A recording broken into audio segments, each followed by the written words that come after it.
My name is Dean Stewart, and I've spent over 25 years teaching selling skills and leadership development and have a master's in human performance technology.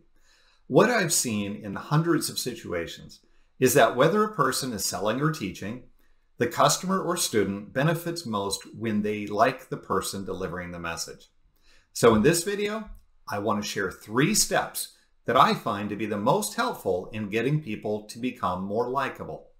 The way I see it, you're watching this video for one of 2 reasons. 1, you want to come across as a more likable person and you're hoping this video will help you. Or 2, you're wondering what clown declared himself the expert on likability, and you're going to spend the next minute evaluating if I am likable, and if I am, you may watch this video to the end. And you know what? That's perfectly fair.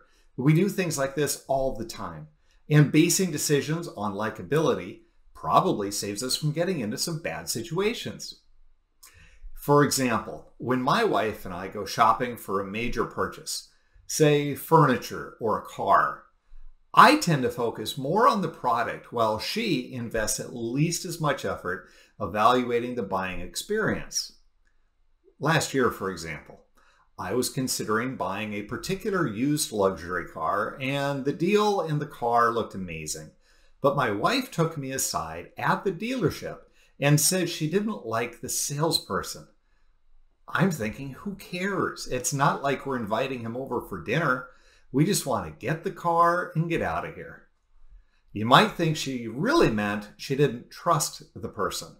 And those 2 terms, like and trust, can mean something very similar. They certainly are associated with each other.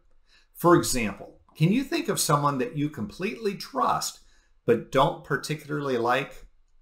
It's entirely possible, but I bet you don't think about how much you trust them without at the same time thinking about how you don't really like them. What about the opposite? Are there people that you really like but don't trust? I think that's less likely. So yes, being likable is a highly desirable characteristic. It can drive stronger relationships, both personal and business, and it can help develop trust. So getting back to the car salesperson for a minute. After I left the car dealer, kicking and screaming, my wife pulled up reviews of this dealership. They were absolutely horrible. Hundreds of 1-star reviews, and we're both convinced I was about to get scammed.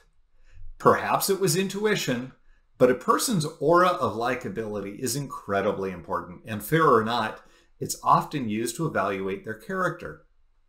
So who am I to tell you how to be likable? I don't think any one person has an innate right to do that. Is it based on the number of likes someone has on their videos or the number of friends they have on social media? That would seem shallow and unreliable.